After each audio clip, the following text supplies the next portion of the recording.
네, 안녕하세요. 주간전망대입니다. 우리 박 부장님. 네, 사실 이제 저희가 맨날 그 녹화할 때 스튜디오 안에서 하다가 이제 네. 여기 관객이 있으니까 되게 어색한데 네. 하던 대로 하시죠. 이렇게 다들 너무 얌전하게 하셔가지고. 아니 뭐 박 부장님 평소 예. 그런 거 어색해 안 하시는 분이죠. 좀 뻔뻔스러운 분이시잖아. 아, 예. 오늘 그래서 조금 뻔뻔스럽게 한번 나가보세요. 예. 오늘 이렇게 뭐 비방용 이런 거 섞어서 해도 되는 거죠? 좋죠. 알겠습니다. 뭐 편집은 알아서 해주실 거니까. 그 사자성어를 생각을 해봤는데 잘 못 찾았고 이제 제가 네 글자로 된 순 우리말을 찾았는데 저는 최근에 금융시장 상황을 네 글자로 표현하고 싶습니다. 아사리판. 예? 아사리판. 아사리판. 예. 근데 이게 그 비방용은 아니고요. 여러분 네이버에 찾아보시면 순 우리말입니다. 그리고 어원이 어떻게 되냐면 뭐 빼앗아 가다, 아사 가다. 그 아사에서 이 파생된 말이 아사리판이거든요. 그래서 뭔가를 빼앗기려고 빼앗으려고 하는 사람, 또 이런 거를 빼앗기지 않기 위해서 노력하는 사람들이 한데 어우러져서 질서가 없는 상황을 바로 아사리판이라고 얘기하는데, 이 지금의 이 금융시장의 어떤 변수들이 우리가 계속 얘기했던 게 미국과 중국 간의 패권 싸움 아니겠습니까? 네. 결국은 기존의 패권을 지키려고 하는 미국과 또 그 패권을 빼앗아 오려고 하는 중국 간의 치열한 다툼이라고 생각되기 때문에 현재 금융시장 이 아사리판이라는 말이 상당히 좀 어울리지 않을까 싶습니다. 예. 그 자세 계속 끝까지 견제해 주세요. 예. 알겠습니다. 지난 일요일 날 이제 홍남기 부총리께서 KBS에 나오셨죠? 의료진단 많은 얘기를 해주셨습니다. 경기 진단, 뭐 경제 위기론의 좀 과도한 지적이다 주로 그런 말씀하시고 하반기에는 좀 좋아지지 않겠느냐. 그리고 뭐 정년 연장, 뭐 리디노메이션 정부 차원의 계획은 없다, 뭐 이런 등등의 말씀을 하셨어요. 우선 부총리의 그한 경기 진단에 대해서 시장에서는 어떤 식으로 받아들이는지 우리 박 부장님부터 먼저 한번 말씀을 드려볼까요? 또 이게 정부와 관련된 얘기를 또 저부터 시키시고 제가 좀 이렇게 안 좋은 얘기를 많이 해가지고 제가 여기 출연한다고 하니까 이제 저희 사장님께서 좀 수위 조절을 해달라. 회사도 있고 하니까. 근데 이게 마이크를 잡으면 잘 안 돼요. 일단은 그 부총님께서 얘기하신 게 이제 위기 상황은 아닌 것 같다. 그다음에 이제 2분기부터는 경기가 좋아질 것 같다. 이제 이런 말씀을 좀 주셨는데 저의 생각은 그 의지와 희망사항을 얘기한 게 아닌가라는 솔직한 생각이 들고요. 네.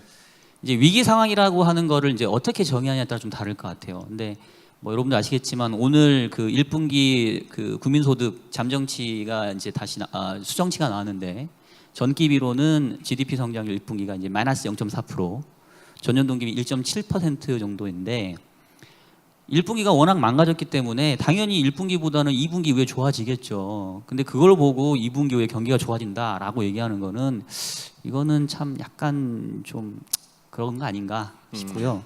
네. 그리고 이제 위기 상황이냐 아니냐는 뭐 사실 우리가 그동안 겪었던 흔히 말하는 IMF 외환위기 또 2008년도 금융위기와 견줘보면 그 정도 상황은 아니죠.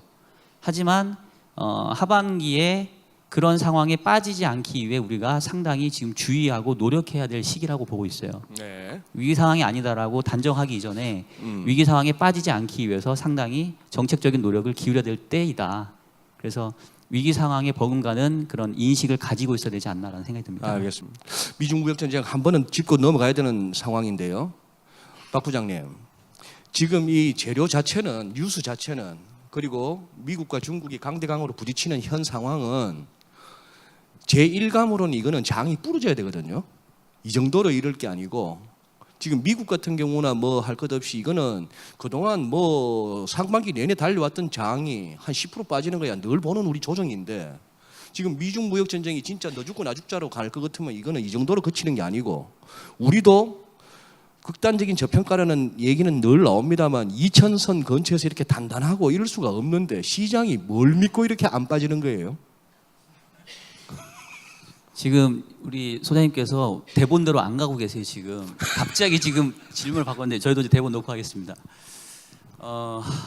지금 이제 질문하신 게 진짜로 그 미국과 중국이 갈 때까지 간다면은 뭐 우리나라 주식시장이 이 정도 하겠냐, 더 망가지지 않겠냐, 뭘 믿고 어제는 날라갔어요 또 그 와중에. 네. 그렇죠. 그러니까 제가 봤을 때는 이게 미국과 중국이 치열하게 패권 다툼을 벌이고 있지만 사실은 미국도 알고 중국도 아는 게 강대강으로 치다르면 누구나 다 모두가 죽는다라는 거에 대해서 이제 알고 있다라는 거고, 마치 이제 치킨 게임처럼 맨 마지막에 가서 조금 이제 겁이 많은 애가 핸들을 꺾기를 바라는 거죠. 그리고 이제 금융시장에 있는 참가자들은 설마 이 미국하고 중국이 정말로 또라이처럼 정말로 세게 부딪히겠어? 라는 그런 생각들을 조금 하고 있는 것 같아요. 근데 이제 그거에 대해서 5월 초까지만 하더라도 트럼프의 어떤 수사 자체가 상당히 좀 긍정적인 얘기들을 많이 해줬잖아요. 그래서 둘이 빨리 조기에 합의하려나 보다라고 생각을 했다가 이제 5월 5일 날 관세 추가 매기면서 아유 쟤네들 아직도 정신 못 차렸네.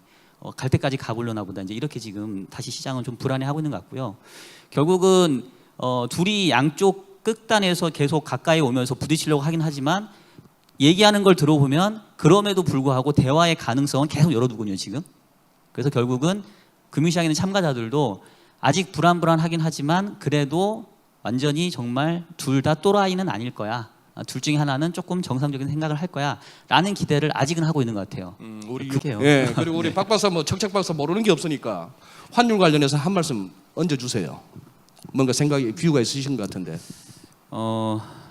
환율에 대해서는 이제 사실 이제 저는 환율을 직접적인 투자를 한다기보다는 이제 환해지 관점에서 많이 연관돼 있으니까 제가 이제 보험회사에서 보험자산 운용을 하고 있고 네. 그리고 해외 투자를 함에 있어서 이제 환해지를 해야 되는 게 보험사는 어떻게 보면 의무 이렇게 꼭 해야 되는 상황이 있거든요. 근데 이제 최근 환율 관련해서 보게 되면은 1,200원을 넘냐 안 넘느냐 이제 이 부분들을 많이 얘기를 하는데 사실은 제가 봤을 때는 그 절대 레벨도 중요하지만 스왑 포인트 즉 선물 환율하고 현물 환율의 차이가 더 중요하거든요. 네. 우리가 이제 여러분들 그 교과서 옛날에 뭐 경제학 공부하신 분들은 그 기억이 나실 텐데 이른바 이제 뭐 무위험 이자율 평가설 이런 게 뭐 작동을 하게 되면 그 내외 금리 차는 선물 환율에 반영이 된다. 그리고 이 선물 환율이 결국 환해지의 어떤 비용과 프리미엄을 결정을 하는 건데 최근 이제 외환 시장에서 나타나는 그 움직임이 뭐냐면 원달러 환율이 이제 뭐 올라가잖아요. 그러니까 환율이 상승을 하니까 뭔가 이제 자금 이탈에 대한 우려 뭐 이런 것들이 제기되기도 하고 그래서 또 이게 통화 정책 관련돼서도 지금처럼 환율이 상승하는 시기에는 자금 이탈에 대한 우려가 있으니까 우리나라가 기준금리를 인하할 어떤 여력도 없는 거 아니냐, 상당히 조심해야 되는 거 아니냐, 이제 이렇게 자꾸 이렇게 좀 걱정하고 우려하는 시각들을 가질 수 있는데 그거하고 전혀 별개로 오히려 거꾸로 외국인 자금들이 국내 채권 시장으로 지금 물밀듯이 들어오고 있거든요. 환율이 상승함에도 불구하고 그러니까 지금 아이러니하죠. 원화 가치가 떨어지고 있어요. 근데 외국인들은 국내 채권을 열심히 사고 있다는 거죠. 들어오면서 바로 해치하고 들어옵니까? 그렇죠. 왜냐하면 외국인 관점에서는 이제 국내 원화 채권에 투자를 할 때는 달러를 원화로 바꾸는 즉 스팟 시장에서 달러를 팔고 그 다음에 이제 투자 기간 이후에 다시 달러를 사서 나가는 즉 포워드 시장에서 달러를 바이하는 우리가 이제 FX 스왑 시장에서 셀 앤 바이라고 얘기를 하는데 셀 앤 바이 포지션을 취할 때 선물 환율이 상당히 많이 싸게 거래가 되기 때문에 외국인 입장에서는 환율 수준과 무관하게 이 스왑 포인트 즉 선물 환율하고 현물 환율의 차이에서 그냥 앉아서 돈을 벌고 시작을 하는 상황이거든요. 일단 해치하고 들어오면 일단 채권을 사든 주식을 사든 해치하고 들어오는 외국인들은 일단 먹고 들어가는 거 아니에요? 그렇죠. 환에서는. 맞습니다. 예. 네. 그래서 제가 이제 뭐 환율 관련해서 말씀을 네. 한번 하라고 하셔서 드리는 건데 절대 환율 수준에 너무 현혹되면 안 되고 지금은 이 스왑 포인트 차이가 오히려 외국인의 자금 유출입에 상당히 큰 역할을 하고 있기 때문에 이 부분들 좀 더 우리가 주목을 해야 된다라는 거고 실제로 최근에 외국인 채권 투자가 늘어나면서 지금 채권 보유 잔고가 역대 최고 수준 아마 갱신했을 거예요. 네. 그래서 그런 걸 감안해 보면 단순히 뭐 외환 시장이 불안하고 환율이 좀 상승세이고 뭐 이런 것 때문에 우리나라가 뭐 통화 정책을 금리를 내리는 게 좀 어렵다 이런 걸 신중해야 된다 이제 이렇게 접근하는 거는 조금은 약간은 조금 좀 잘못된 정보다 뭐 요 얘기를 한번 좀 더 드리고 뭐 싶습니다. 연준은 가만히 있는데 우리가 먼저 선제적으로 금리 내려버리면 이제 기준금리 차이도 100bp로 벌어지고 마침내 스왑 포인트 마이너스 폭은 더 커지고 그럼 외국인들 더 들어오겠네요. 그게 이제 일정 수준의 어떤 뭐랄까요? 그 크리티컬한 수준이 있어요. 근데 지금처럼 그냥 안정적으로 스왑 포인트가 벌어질 경우에는 오히려 말씀하신 것처럼 역설적으로 우리나라가 미국보다 금리를 더 빨리 인하하게 되면 지금 금리 차가 75bp잖아요. 네. 한 번 더 인하하면 이제 100bp가 되는 거거든요. 근데 이제 그 금리 차 수준하고 이 선물 환율의 스왑 포인트 이 수준하고 비교를 해서 이 금리 차보다도 선물 환율이 훨씬 할인되어 있으면 외국인 자금은 오히려 더 들어올 수 있다는 거죠. 그러니까 단순히 금리 차로 접근할 사항은 아니다. 박 부장님부터 해서 이렇게 해서 세 분 클로징 멘트로 하고 마무리하도록 하겠습니다. 아 벌써 마무리인가요 이제? 예, 시간이 아쉽습니다. 시간이. 알겠습니다. 그냥 우리끼리 뒤풀이 할까요, 그냥? 예. 제가 이제 저도 이제 운용을 하면서 5월달 초까지만 하더라도 상당히 좀 낙관적인 시각을 가졌다가 5월 초 이후에 최근까지 정말 정신없게 시장 대응하느라 바빴는데 고민을 다시 한번 좀 복기를 해봤어요. 왜 5월 초하고 지금하고 이제 뭐가 바뀌었을까? 그다음에 내가 지금 뭘 놓쳤나? 최근에 사실 저는 뭐 주가나 금리가 이렇게 많이 빠질지 몰랐거든요. 생각했던 것보다 훨씬 많이 빠졌으니까. 결국은 변수를 찾아놓고 보면은 이제 트럼프가 5월 초까지만 하더라도 미국과 중국 간의 무역 협상이 잘 돼가고 있다. 빠르면 뭐 5월 말, 뭐 늦으면 6월 초에는 뭐 이제 협상 마무리한다. 그거에 이제 조금 저희는 신뢰를 하고 있었던 게 이제 급격하게 바뀌어버렸는데 그럼 이제 왜 바뀌었을까? 도대체 트럼프는 무슨 생각을 하고 있을까? 저희가 오늘 주제가 하반기 금융시장 전망인데 안타깝게도 트럼프가 지금 무슨 생각을 하고 있고 트럼프가 하반기에 어떠한 또 행태를 보일 거냐에 따라서 금융시장이 좌우될 것 같아요. 그래서 내가 지금 트럼프라면 트럼프가 무슨 생각을 하고 있고 향후에 어떻게 행동을 할 것인가를 지금 이제 생각하는 게 중요할 것 같은데 일단은 이제 여러분들 일정표상에서 아시겠습니다만은 6월 18일 날 트럼프가 플로리다 지역에서 이제 재선 출정식을 갖습니다. 그러니까 트럼프의 뇌 구조를 한번 우리가 이렇게 분해를 해보면 아마 한 80%는 뭐 재선 그리고 뭐 20%는 탄핵이 될까 말까 뭐 이런 걸로 채워져 있지 않겠어요? 그래서 기본적으로 트럼프의 현재 머릿속에서는 어떻게 하면 내년도에 재선에 성공을 할 것이냐에 달려 있을 거고 그러면 이제 재선 전략을 어떻게 짤 것이냐가 중요할 것 같습니다. 과거의 역대 대통령을 보게 되면 미국 역사상 재선에 실패한 대통령이 거의 없어요. 한 2명 정도밖에 안 되는데 아버지 부시하고 카터 이 분이시거든요. 근데 이제 그 두 대통령의 공통점은 집권 1기 때 경기 흐름이 그러니까 4년 중임이라고 보면은 1년 차, 2년 차는 괜찮았지만 3년 차, 4년 차 갈수록 경기가 안 좋아졌던 그런 공통적인 패턴을 보였어요. 그러니까 즉 뭐 아무리 이념도 좋지만 먹고 살만해야 미국인들도 대통령을 다시 시켜준다는 겁니다.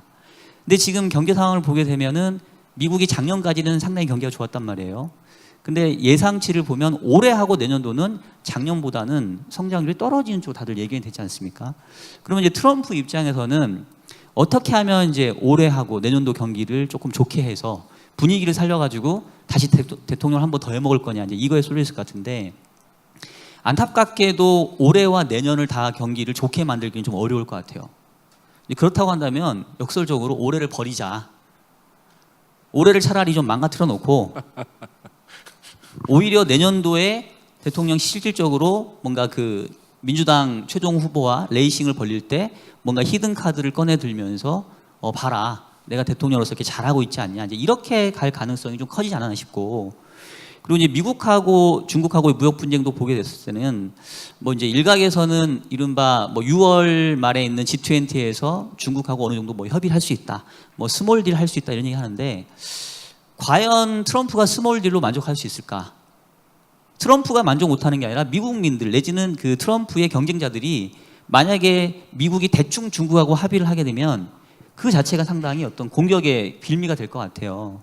그래서 지금 이제 저는 어떤 생각을 하냐면 지금의 내가 트럼프라면 오히려 연말까지 중국도 완전히 그냥 코너에 완전히 몰아놓고 지금 이제 3천억 달러에 대해서 추가 관세 하냐 안 하냐인데 저희가 생각하기로는 할 것 같아요. 일단은 관세 매겨놓고 그다음에 이제 실질적으로 중국 경제가 안 좋아지는 거 눈에 보이면 그때 가서 이제 얘기 좀 해볼까? 이제 얘기할 좀 생각 드니? 뭐 이렇게 접근하지 않을까 싶고요. 그렇다고 본다면은 적어도 미중 무역 분쟁에 대해서 뭐 빠른 시간 안에 내지는 연내 이게 좋은 쪽으로 간다라고 기대하는 건 제가 봤을 때 조금 순진한 생각이 아닌가 싶고 그러면 그 기간 동안 경기가 망가지는 거를 놔둘 거냐?